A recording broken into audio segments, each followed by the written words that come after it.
If you feel like you're burned out right now, you're not alone. But here's the weird part. Most people try to push through burnout before the new year, when in reality, that's exactly what's stopping them from starting strong in January. Today, I'm going to share with you the exact reset method I use in Q4 to get back on track. So let's get right into the video.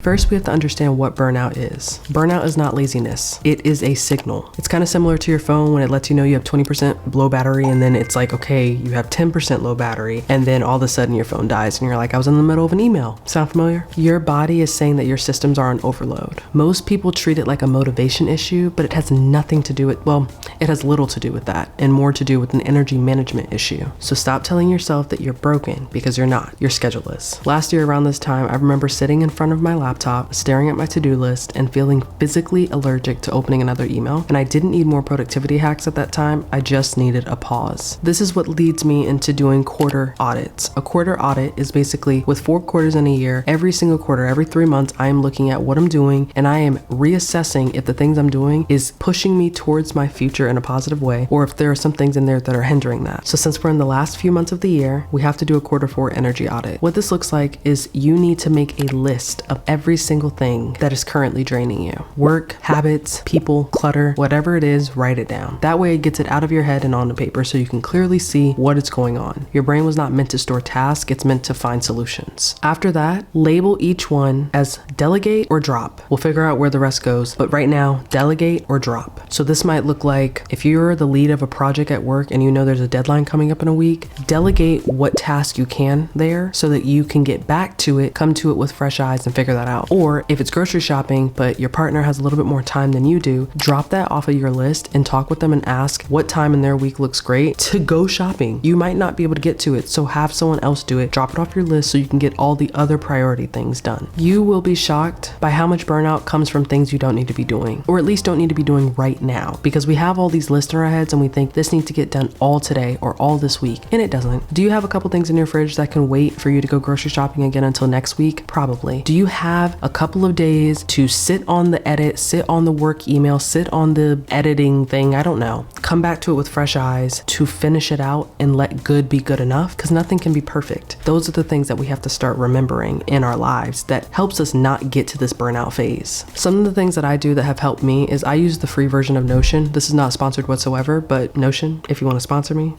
let's talk. Notion is actually a really great planning tool and it helps you see things very clearly. I have so many different tabs that tell me from grocery list of items that I know I'm going to get every single time that I run out so that I don't have to think about what I need, all the way to the things that I have at work that I know I have my work calendar and all that, but sometimes you just want to be thinking about things ahead of time, all the way down to a baby shower gift, all the way down to bridesmaid dresses and budgets and all that. It's super helpful when you can see where everything is instead of thinking about it when it comes back up again in conversation. Which brings me to my next point. Plan a micro reset week. Instead of taking a huge vacation, maybe you don't have the time. Maybe you only have 2 to 3, maybe 3 to 4 days where you can kind of have low capacity work or no work, or it's a long weekend. Plan that out in every single quarter so that you know I'm resetting in this space so that I can see where my life is headed. It's not about doing nothing. It's about doing the right things that refill that energy. So some examples are no meetings after 2 p.m. If you get an opportunity to structure your day or to plan something first, try not to do anything after 2 p.m. because after lunch, you maybe have a couple hours for those carbs or for whatever is kicking in you. But after 2 p.m., that's the time when you kind of start winding down. Maybe you have low capacity work you can do. Focus on that then. Daily 30-minute walks. Walking has been one of my favorite things to do as of recently. And I think it's going to be, actually, I know it's going to be something that is implemented into my day-to-day because I just see the difference between my energy levels when I do a 30-minute walk versus when I'm not. Honestly, if that's my only form of exercise for the day, I feel accomplished because I know that walking, it's like an intellectual workout. Your brain is just really feeding off of that energy of movement, and you can highly underestimate movement when you feel like working out, not breaking a sweat, not doing intense workouts are nothing, but it changes your whole workflow, your whole life, the whole ways that you start viewing yourself. Digital detoxing for one evening. So one evening out of the week, I don't know which one, just pick ticket. Do not watch Netflix. Do not scroll. Do not be on your phone for anything. Don't FaceTime. Don't text. Just put your phone in the bathroom charging at 6 p.m. and until 9 or 10 p.m. whenever you go to bed, read a book, light a candle, make a bath, make some food, meal prep, do something that has nothing to do with any screens. And that includes the Alexa. Don't use anything. Or this could be a time where you do reconnect with someone. So reconnect with a friend that either you're not in the season of life where you guys talk all the time, but maybe you used to. Reconnect with a family member you haven't talked to in a really long time. Call your parents, call your parents, call your parents.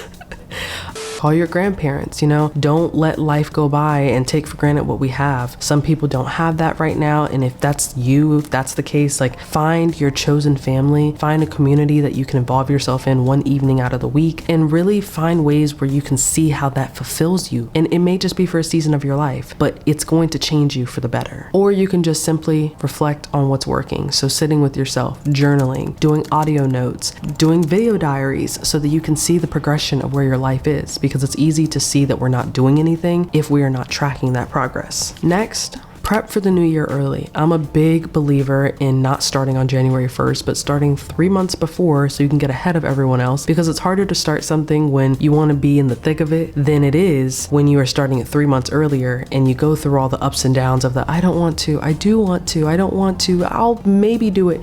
You get all that out your system so that when January 1st does come around, you're like, okay, I've already gone through this whole back and forth. Let's just go full throttle. Most people will wait until January 1st to form those new habits, and starting your winter arc is what I like to call it, is 3 months before, starting in October, November, and December. We are 90 days, 60 days, and 30 days into whatever the goal is for you. Losing weight, eating better, communicating more with people, being able to receive feedback better, finding ways to intellectually stimulate yourself through reading, through podcasts, through articles, whatever your goal is, you just get a 3-month head start. This is basically like a soft launch, so you can test your new routines, see what works best for your schedule. You get a really good feel for what you want to do, what you have time to do, and what you can do later on. You're basically building the momentum before the hype fades away. Ask yourself though, what would January me thank November me for doing today? And let that be your driver until January 1st, because it's just a day. It's just a restart to the year officially for all of us on a calendar year, but it's no different than if it was tomorrow. So I wanted to give kind of a quick hitter. Let's refresh, reset. Know that just because the year is coming to an end and a new year is on the way, it doesn't mean that you can't start right now. So if you're feeling drained, don't try to sprint. Rest strategically, reset intentionally, and you'll start the new year ahead of you yesterday, ready for you today, and prepared for you tomorrow.